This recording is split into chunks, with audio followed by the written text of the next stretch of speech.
Hello, my name is Joe Adebato, the Director of Counseling at Burlington High School. I wanted to thank you for attending our virtual freshman and sophomore academic and college planning night. This night is typically and traditionally offered in our auditorium live for parents and students. However, this year we are doing it virtually, and we do hope to be back to the live format next year. The way this event will be structured, each high school counselor, will discuss a topic in regard to freshman and sophomore academic and college planning. And I am starting off with the presentation. So the high school counseling staff is comprised of 5 counselors and also a school adjustment counselor and a school social worker. Every freshman has met with their counselor already. We did reach out early in the year just to say hello to our cohort A and B students. And in that meeting, we usually cover the available resources at the high school. And again, we try to establish the relationship that we're going to have over the next 4 years. And sophomores, we're in the process of reaching out now. It's a little bit more challenging with our sophomores because they have a very full schedule. So scheduling can be a little bit of a challenge, but our goal is to try to connect with all our freshmen and sophomore by the end of the year. We do have 2 counseling secretaries here in the office, Mrs. Shake and Mrs. Kavanaugh. They are oftentimes the folks answering the phone when you call, parents, and also are right here in our office. So many times students, when they come in, we'll speak with them first, and they're very accessible as well. So the structure, again, of this event, these are the topics each counselor will discuss throughout the course of the presentation. Academic planning, Naviance, which is our college and career software program. We'll talk a little bit about career exploration, college basics, stress and anxiety, which I know that many of us are feeling now lately. And we won't have live questions and answers, but we will certainly take emails with any questions that parents or students may have. One thing we do like to mention at all our events is the counseling department follows something called a developmental model. A developmental model, for lack of a better word, is the curriculum the guidance department follows. So the counselors really do try to achieve some overarching goals each academic year for our students. And we spell that out here. And this is linked up on our website.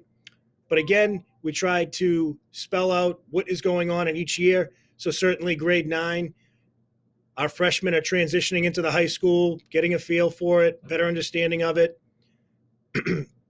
Grade 10, this is really when we want to start to get into self-assessment and career assessment. We think this is a pivotal process in piece because when a student goes on to think about career or a college, we really want them to have a good understanding of their own interests and their own strengths and weaknesses. So grade 10 is where we kind of see that happening. Grade 11, that's when we're really going to start to explore, specifically in the spring of junior year, the options for after high school. So really that's when the planning and the nuts and bolts planning begins for next steps after high school. And that really does take up most of our time in grade 11 and 12. One last thing before I move on to Mrs. Wojtaszek, the junior schedule and the senior schedule, just so students and parents are aware, students will have a directed study, which is like a free period, every day during one period each day during the spring of grade 11 and the fall of grade 12. So that, although it's a study period, is the time where we really want students to connect with their counselor. Our goal really is to have a plan by the end of junior year. So going into senior year, the plan has been discussed and hopefully close to finalized. And that way it makes for a much better situation senior year. Thank you very much. I'm going to hand it over now to Mrs. Wojtaszek. Thank you. Hello, my name is Gloria Witasek, and I'm going to be talking to you today a little bit about how students can begin to define their future plans. So, we begin these conversations early on in their high school career. We ask students to begin thinking about what their strengths are and their weaknesses and how those can play out for their future. Are they thinking that they might pursue post secondary education at 2 year college, 4 year college? Any type of technical school, military, or other opportunities. Once students have an idea of what path they'd like to take, then we ask them what possible major they are interested in. And if they have an idea what that major is, we ask them to talk to folks that might have pursued that field. What is that job like? And if they're able to job shadow, do some interviewing or an internship to just really help them finalize if this is the path they want to take. We do also have them start taking career interest inventories and really to try to figure out what will make them happy in a career. Are they more of a hands-on person? Are they someone that wants a physical job? Or, are they data-driven? Do they want to analyze things? So just start to take a look at their interests and, what would be a fulfilling career path for them. As important as it is to know what your strengths and weaknesses are and what a possible major you might want to take in college, it's important also to know what or to focus on the things that you may not like. So if for example, you're definitely not a science person, obviously we would steer away from those paths and look at other things.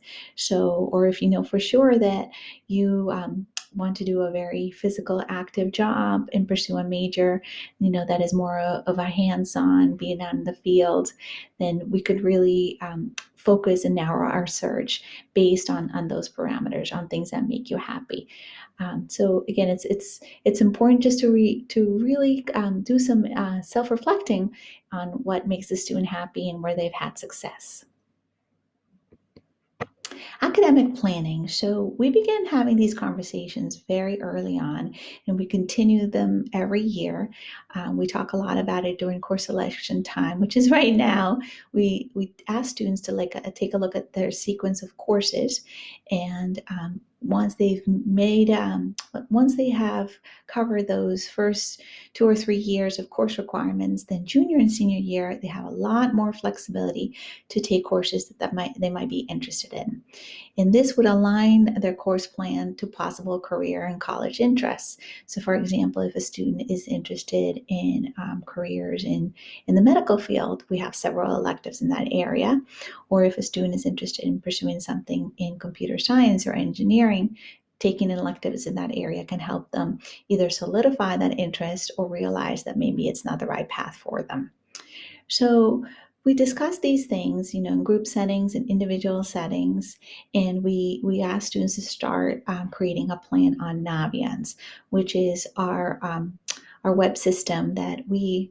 This is it houses not only interest inventories, but a way for the student to research careers and then eventually majors, and all of our college planning takes place on this site. So preparing for graduation, these are the course requirements that are needed in order to earn your diploma from BHS.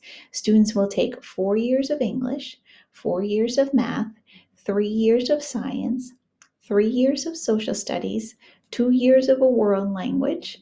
And for students that want to continue and maybe take the third or fourth year of something, they can most certainly do so. Or students can continue taking more exploratory and elective credits of their choice. Physical education and health are also a requirement, and most students graduate with even more than 110 credits.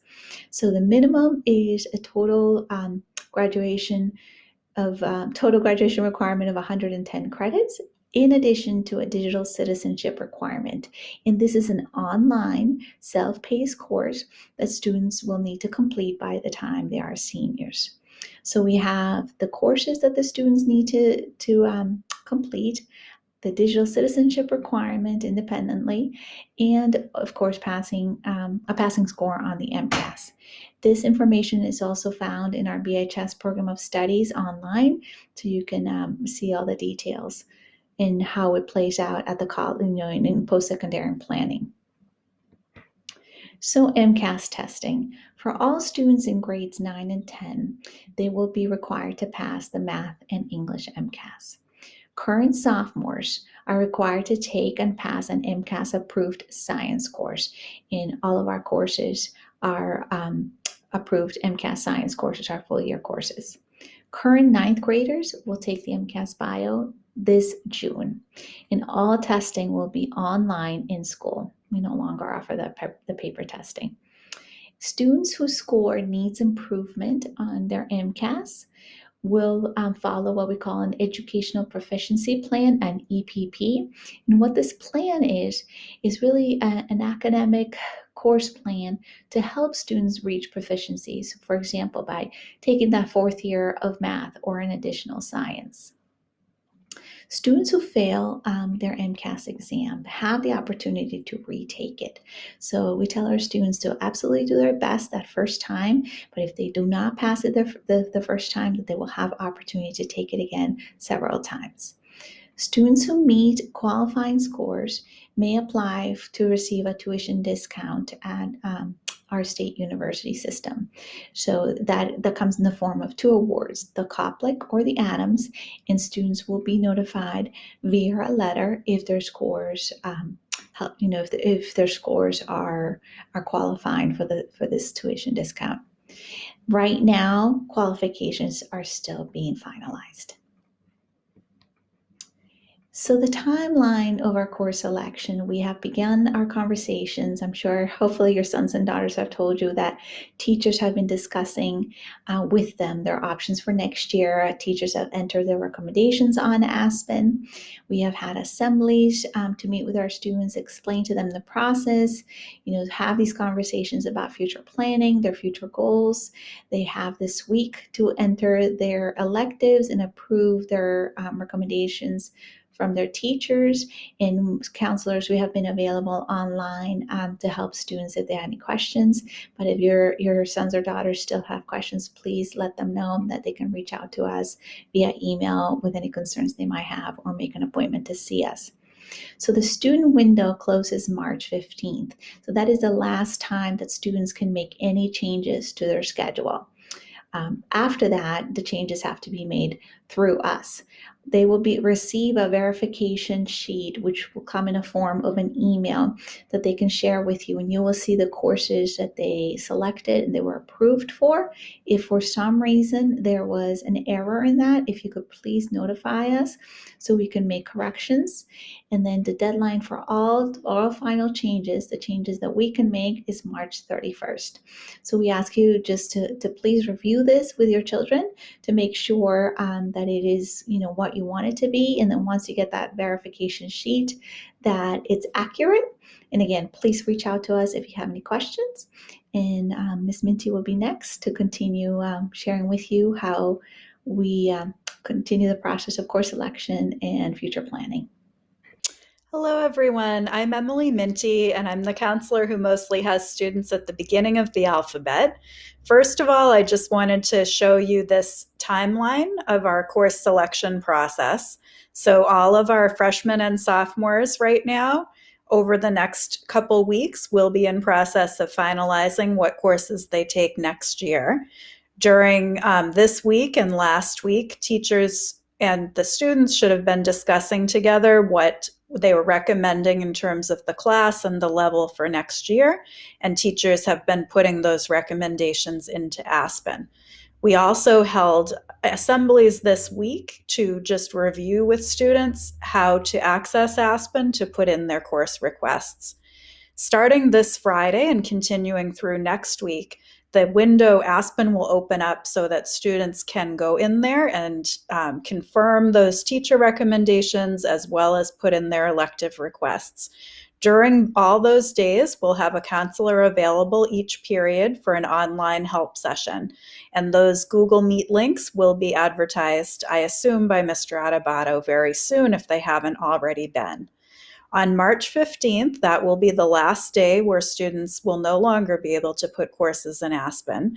And for the couple weeks after that, counselors and department directors will be double checking all the course requests to make sure everything is accurate. On around March 24th or 25th, there's going to be a verification sheet published online for the student and parent to review, just to make sure that everything you believe you selected came through the way you think it should have. If you see any errors at that point, please reach out to your student's counselor. The student themselves really should be the one reaching out right away to their counselor to let us know if something was wrong, because March 31st will be the last day that myself or other counselors will be able to make corrections on Aspen. In terms of course opportunities, there's just a few other opportunities to share with you besides our general courses. First of all, grade 11 and 12 students have the option to take a virtual course, meaning an online course that's not taught by a Burlington teacher, but it's a course taught by one of these online programs. The two programs we use most often are either VHS, which stands for Virtual High School, or Edgenuity. And on our website, there are links to both so that students could review what courses are available. The idea of these programs is mainly so that students can have an option to take something that Burlington High School may not offer. So for example, I've had students interested in languages we don't offer, such as Portuguese or Mandarin, or I've had students take courses such as zoology, for example, or classical literature.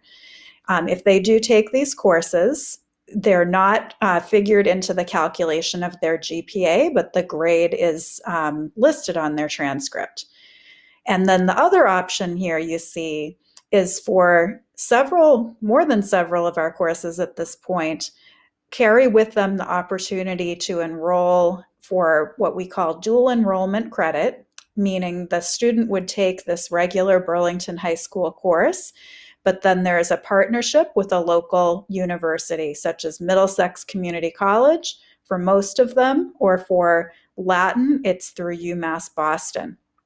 If the student meets the requirements, they have the option to pay a bit for this college credit, and the course is the same, but what happens is they get a grade at Burlington High School, but they'll also be building a transcript at that college. And then eventually when they go to college, many colleges will accept the credit because they would share their college transcript, for example, from Middlesex, showing that they have those college credits. And our counseling website has more information about both of these opportunities. Naviance is another program we just want to make sure people are aware of, starting in freshman and sophomore year. So it's a college and career planning site mainly. Why we most recommend it at this stage of the game is for research on careers, and then there are assessments you can take which relate to helping point you in the direction of careers that might be especially good matches. You can also do research on colleges. Over the course of the 4 years, there are a few surveys that we will ask them to complete through this program. And it's also a way that sometimes they may receive messages from the counseling department, either from their counselor or from Mr. Adebato.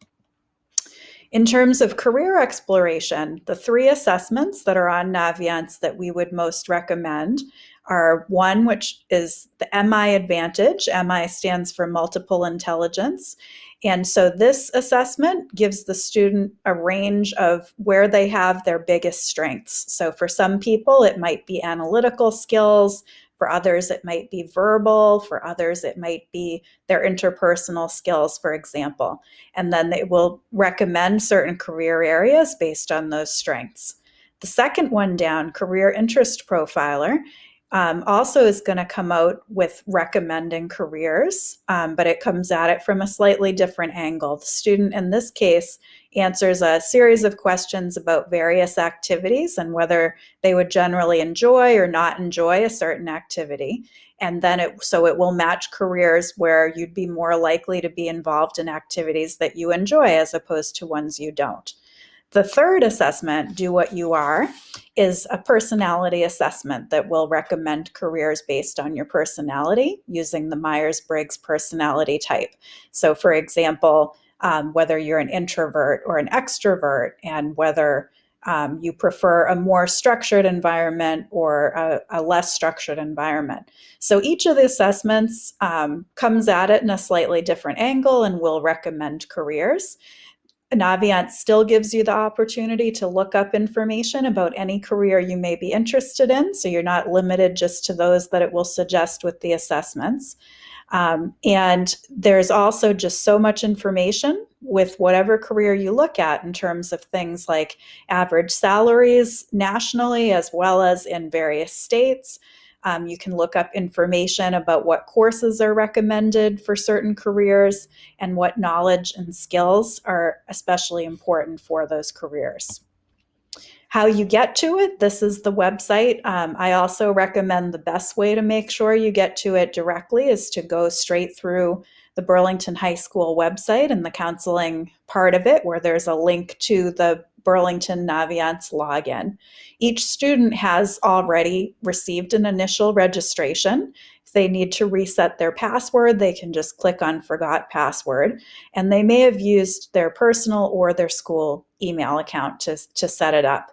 Parents can also have their own account where you can access everything that a student can access.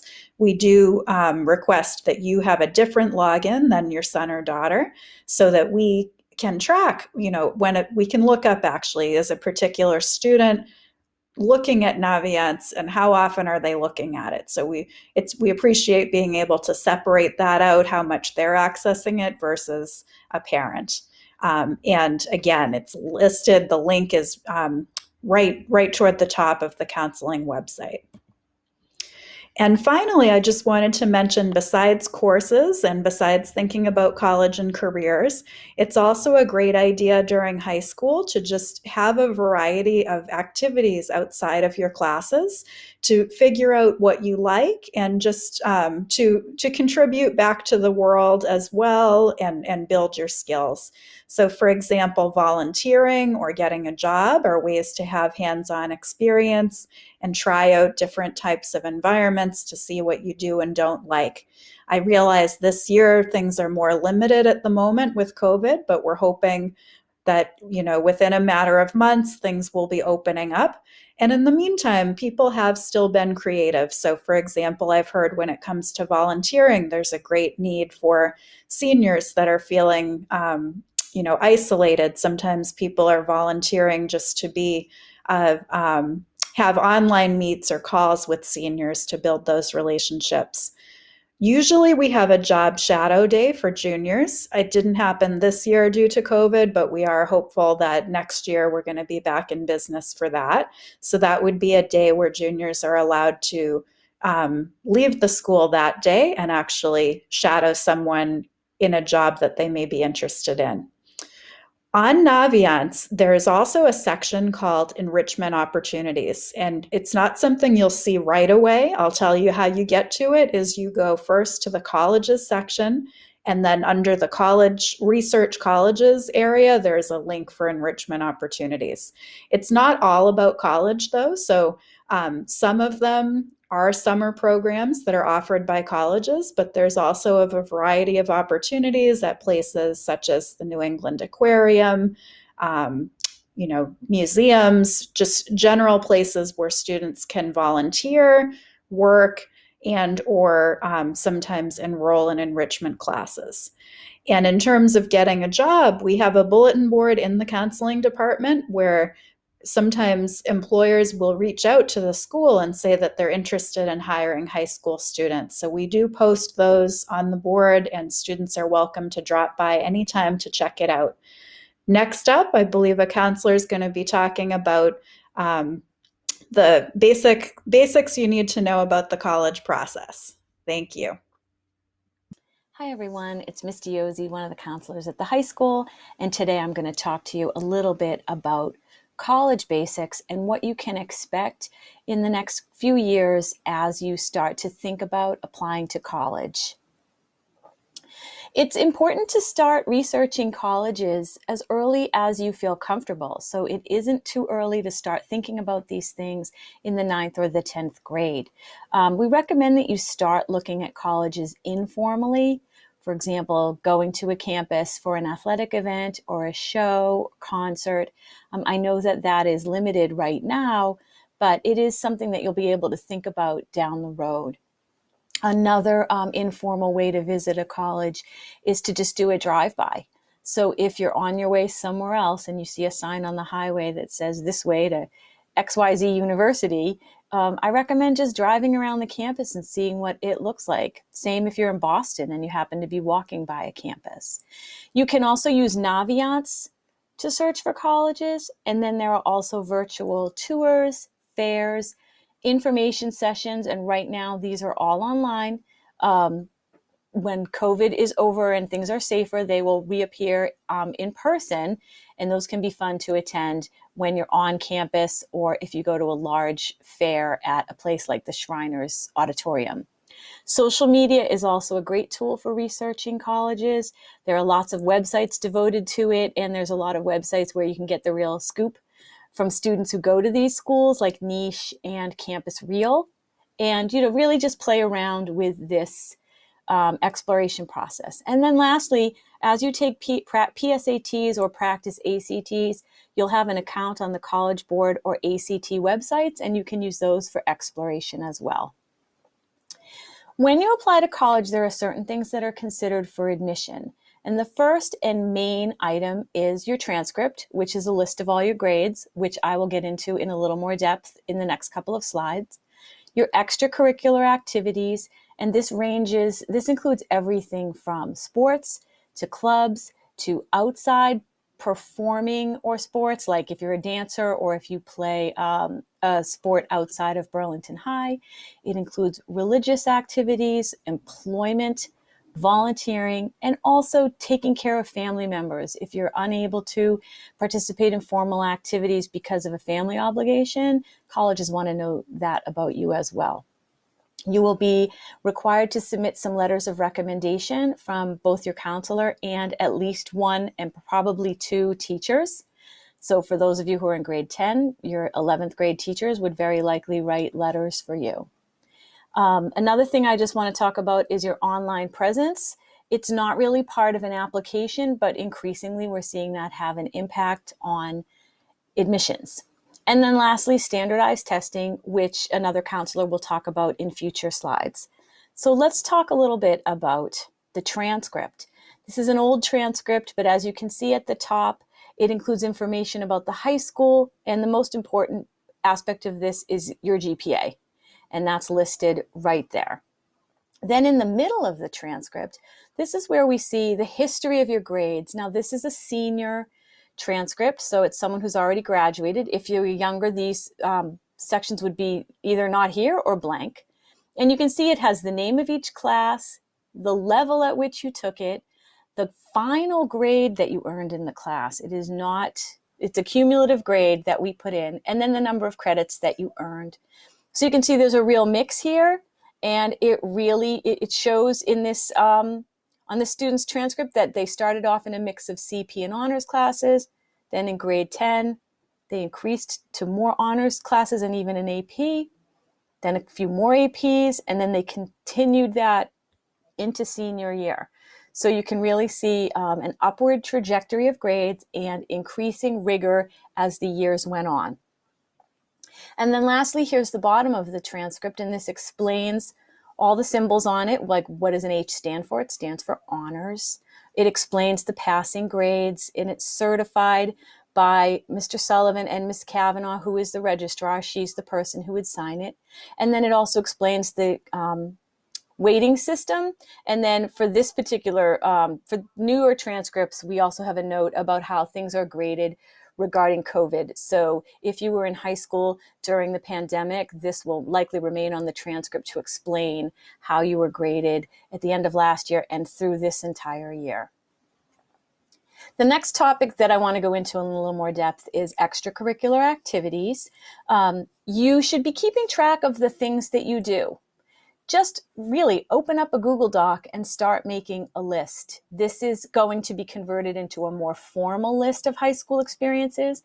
And then you will also add these extracurriculars into an application when you apply to college. But for now, it's helpful to just keep track for your own understanding. You should keep track of all the activities that I touched upon: work, community service, sports, and you should only be looking at activities that you did in high school.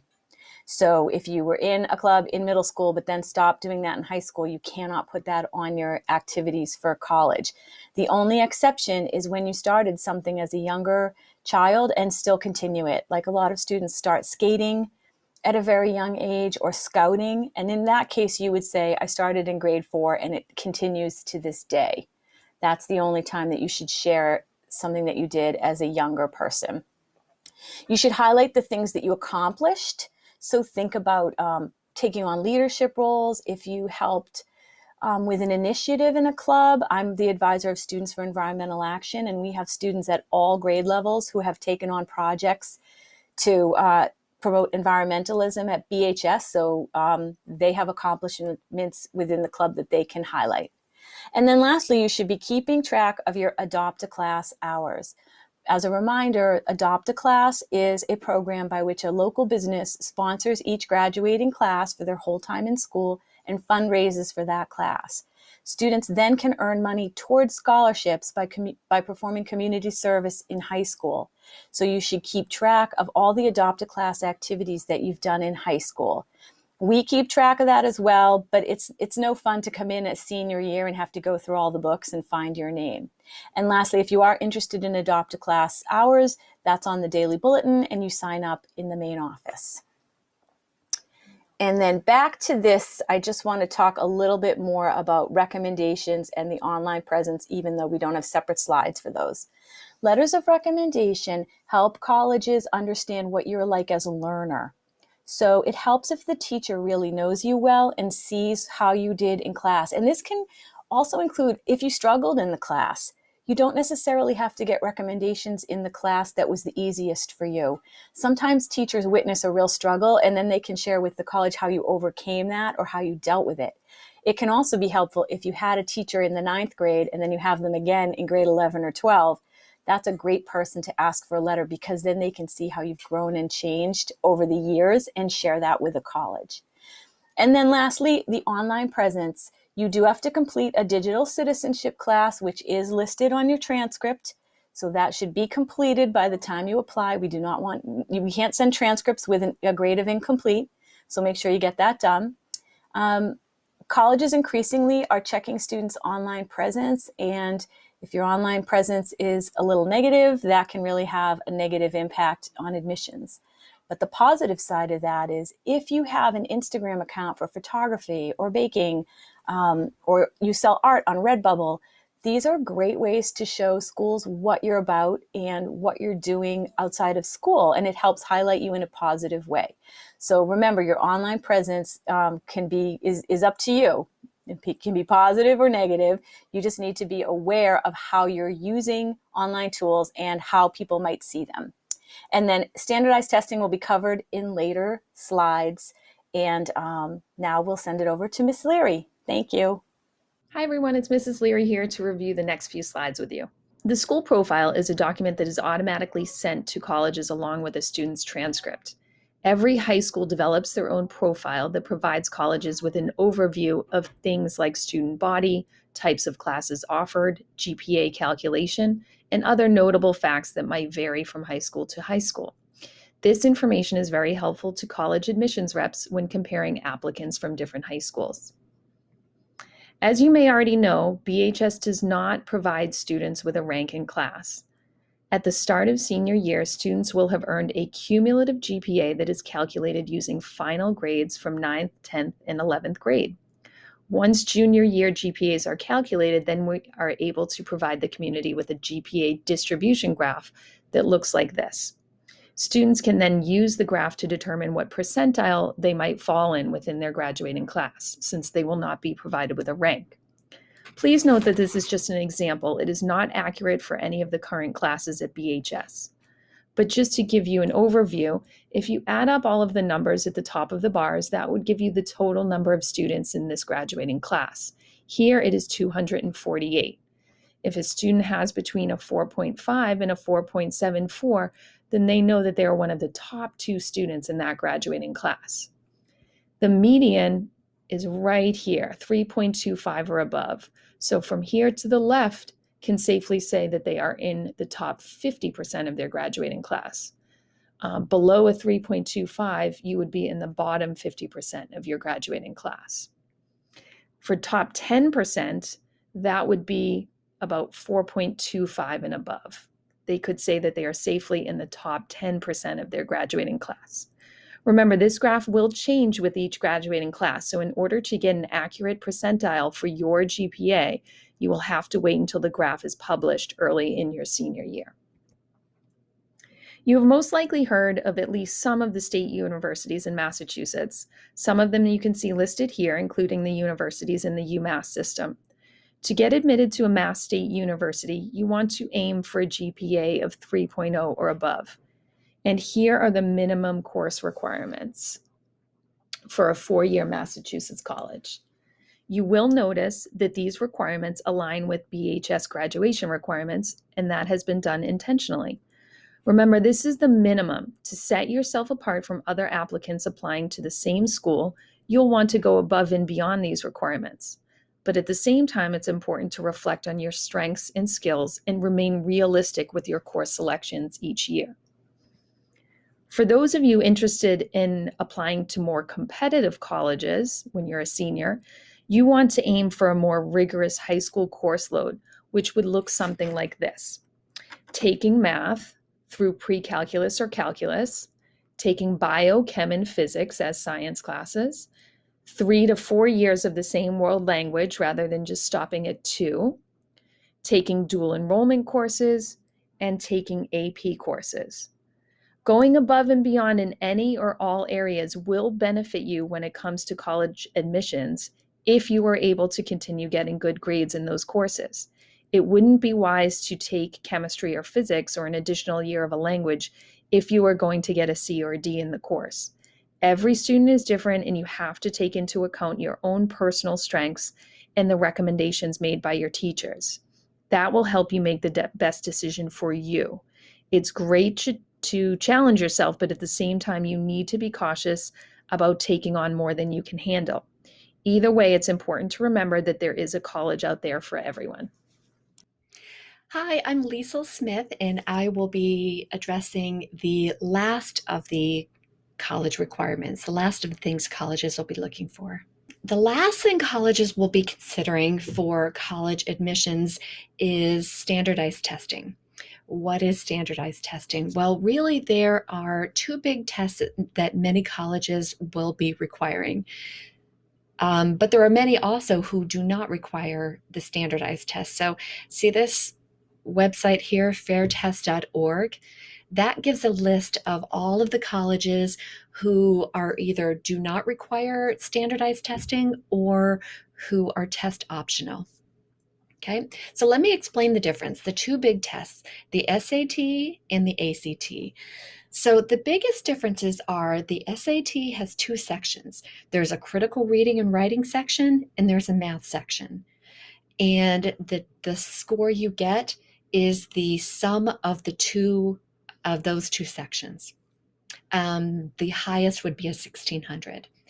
The ACT, on the other hand, has 4 sections, and those are critical reading, writing, and math, like SAT, but they also have a science section, and it's less of a define mitochondria with all the details, and it's more of a can you read charts and graphs. The score you get for the ACT is the average of each of those 4 scores that you get in those subtests. The other thing that I hear a lot from my students is the ACT has more questions, but they're very straightforward. You know what they're asking, and there's no figuring out what they're asking. The SAT has less questions, but sometimes getting to the heart of what they're asking can be a little more time consuming. The ACT is not offered at BHS, but the SAT is offered at BHS. Okay. But this is just an overview. 9th and 10th graders really shouldn't be worrying about this right now, but we just want to give you a preview of stuff to come. And I'll lay out the timeline in just a minute. So for those of you with older siblings or older children, SAT subject tests are being eliminated. So you don't have to worry about that. The SAT essay section is being phased out this year. Don't have to worry about that. If you were previously an ELL student, if English is not your first language, there may be another test you need to take called the TOEFL or Duolingo. And here's a website for that. And regardless of which test you take, if you qualify for free or reduced lunch, then fee waivers are available. So you do not have to pay to take this test. Just see your counselor and we'll arrange that. Okay. So 9th graders, you don't have to worry about any of this standardized testing. Next year, 10th graders will take a practice SAT called the PSAT. Typically, you take that in October and it's free. You also would take that again as a junior, and then there is a charge for that, but that's also in October. This year, the PSAT is being given, because of all the COVID stuff in the fall, this year the PSAT is being given March 17th, and students should already be registered for that. Okay, so here is a timeline of pretty much what to expect. So junior year, as I said, sophomore year, you do the practice in October. Junior year, and that's truly just a practice. PSAT is given again in October for juniors. No one sees your scores unless you choose to give them out. Usually we also have a pre-ACT option, so you can try out both of those different standardized tests, see which one's right for you and your learning style. Then juniors typically take the SAT, the one that counts, in either March, May, June, or August. ACT is not given at BHS, but it is available at many local schools in April, June, and August. Now, just to clarify, the vast majority, virtually everyone in the entire country doesn't care if you take SAT or ACT. So some people take both, see which works, which they like better, and send that score to a college. Again, SAT subject tests are no longer a thing. AP exams, for those AP classes where if you score 1 to 5, 5 being the highest, if you score well enough on that exam, colleges will accept that class for college credit. Senior year, typically before January, most seniors take their SATs again to improve their scores. Same thing with the ACT. AP exams, again, are given in May. And again, that TOEFL or the Duolingo may be an option if English isn't your first language. Okay. FYI, if you are looking to play a Division I or Division II sport in college, not Division III, there are specific athletic requirements. There's a sliding scale between the SAT and ACT and your GPA. And they also have specific classes you need to take, which are primarily focused on AP Honors and CP. The core, I should say, focus on the core classes. Okay. So you can check out that website if this relates to you. So with all of this in mind, what should 9th and 10th graders be doing right now? 1, talk to your teachers, your parents, your counselor about the appropriate courses you should be taking. What's right for you? What levels are right for you? What challenges you? Where's the balance? Because remember, preserve your GPA. Find that right balance for you. It's not worth it to take all these crazy, very advanced courses if you're going to be struggling and barely getting through them. In 10th grade, after you take those practice SATs, review your results. Also, this is a great time for you to start really kind of chewing on careers and interests. job shadow somebody. Talk to people about what you're interested in and say, what kind of stuff could I do if I'm interested in English? Or if I really like math, but I don't want to be a teacher? What are my options? Naviance can be very helpful for that. And here's a website for your student to go to, Naviance, and take a look at that. I think it's great also to use this time in 9th and 10th grade to start looking at colleges. You can go to their website, check out the majors, and you can say, if I'm interested in engineering, what do different kinds of engineering programs look like? What is mechanical engineering versus electrical engineering versus civil engineering? And what kind of classes would I need to take if I'm looking to study that? Or even just kind of play around on a college's website and just get to know some of the different majors that are out there.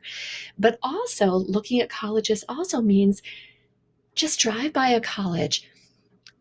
Do you prefer one? Start to get a sense for whether you prefer ones that are near a city or whether they're more suburban. Would you be okay? And would you actually prefer one that's a little more removed and maybe on a lake or on the ocean where you can borrow kayaks and canoes? And what's right for you? What is your preference? So that way, by the time you're a junior and we start doing the wholehearted looking at colleges, you have a sense for what you're looking at. How about diversity? How about going to a school in Canada? So start kind of getting your head around different options, and you'll do more of that as an 11th grader also. Also, start filling your time with things that you find interesting. Get a job, volunteer, look on Naviance for the enrichment opportunities during the summer, like Boston Leadership Institute has some interesting enrichment things, or Leahy has different ways of volunteering. Also, think about clubs that you're interested in and think about how you can take those into leadership roles. Okay? So those are some ideas of things you can be doing. Best wishes. And now I think Mrs. Rogers is going to address stress. Hi there, my name's Jackie Rogers, and I'm the School Adjustment Counselor here at Burlington High School. As part of today's presentation, I'm going to take a little bit of time to talk about stress and anxiety in our students and some strategies to hopefully help manage that. So I will present those slides now. We know that stress and anxiety are extremely normal and quite common during high school.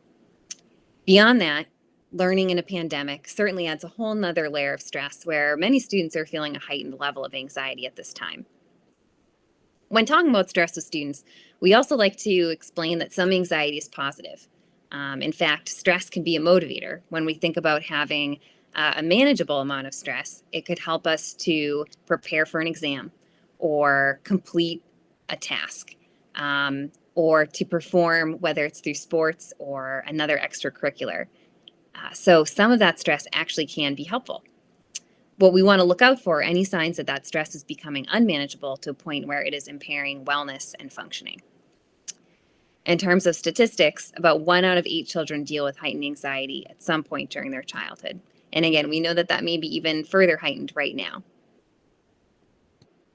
So, stress reduction strategies. When we think about levels of stress, it's important to also think about the strong connection between physical health and mental health and wellness. So things like exercising, eating regular balanced meals, and practicing relaxation, whether that's in the form of mindfulness or meditation, can be very helpful. Another really important piece here is sleep hygiene. So we know that teenagers oftentimes are staying up later and would sleep later if they were able to outside of a school schedule. We really encourage students as much as possible to set a routine bedtime and get up at the same time each day to help with sleep hygiene. Another important piece here is how we talk to ourselves. So decreasing negative self-talk is pretty key, and increasing positive self-talk or compassionate self-talk. We find that really feelings of shame and guilt are not motivating, which is why negative self-talk really leads us to beat up on ourselves without getting much of a benefit out of it. But being compassionate with ourselves can actually help us to move forward and minimize stress. Another strategy is to help your child learn to feel good about doing a good enough job. The reason for this is that when we're striving for only perfectionism, right? Maybe only A grades, only the best of the best, that can actually lead to stress that is paralyzing. So if you've ever seen your child kind of staring at a wall or a screen, feeling unable to begin homework, sometimes that actually comes from the fear of failure. So reminding students that completing a task and that done is better than perfect can be really important. Lastly, the importance of a support network. So that can include family, friends, caring adults, teachers. But kind of one bullet we're focusing on here today is building that network of friends who can help you cope in positive ways. Friends that you can talk to, confide in, schedule activities with that help limit stress and boost self-esteem. All right. How can parents help their teens? So listening. First of all, it sounds really simple, but just listening in a non-judgmental way with positive regard to your child is really important, giving them the space to talk with you. Another thing that we find important is modeling stress management skills. So the more we model ways to reduce and manage stress, the more our kids are likely to pick up on them. Even in my sessions with students, I will start some sessions depending on the student with 5 minutes of mindful coloring or end it with some breathing strategies. That's really important to model those skills. Another strategy, always helpful to support involvement in sports and other what we call pro-social activities. So opportunities to connect with peers, whether it's as part of a sports team, a club, theater, community service, volunteer work. All of that is really a useful strategy to manage stress and promote healthy coping. And lastly, we as parents can help support our teens in learning new tasks, but not do those things for them. So, for example, if a student is having some trouble with self-advocacy and is nervous to email a teacher, something I might do with that student is sit down and craft an email with them. Have them draft what they'd like to say to their teacher, practice what they would like to talk to their teacher about in person.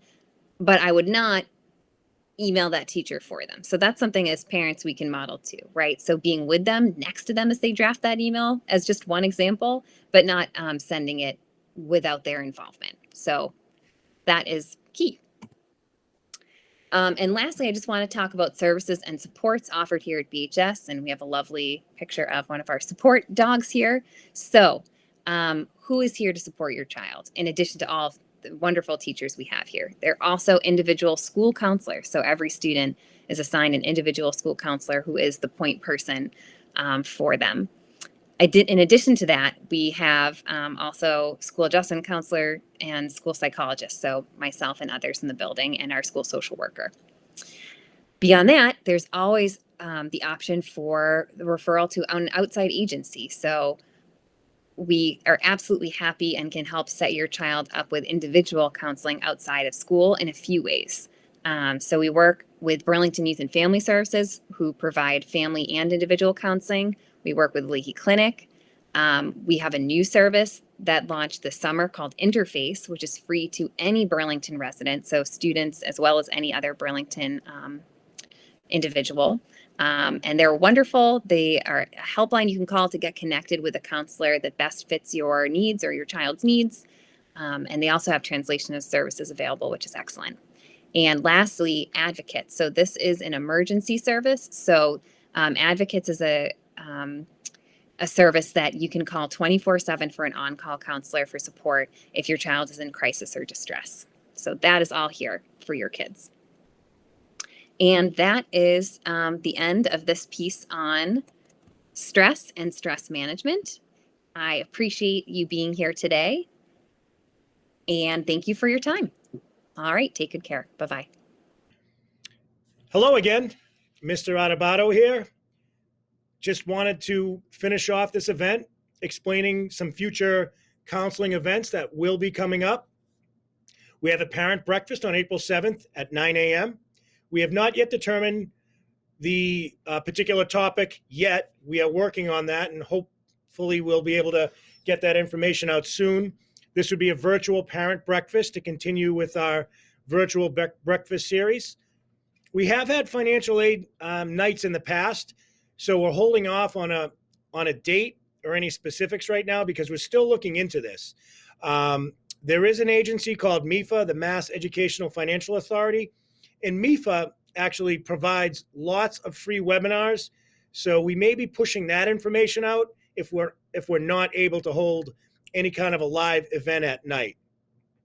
And then lastly, just to put it on your radar, next year, believe it or not, we'll have a junior college planning night. We've been doing this for well over 10 years now. And this night is really specifically geared for juniors.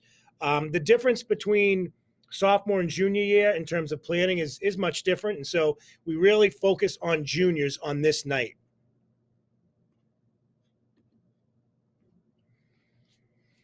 Again, this is just a reminder. We really appreciate any feedback you have. Feel free to email us any feedback.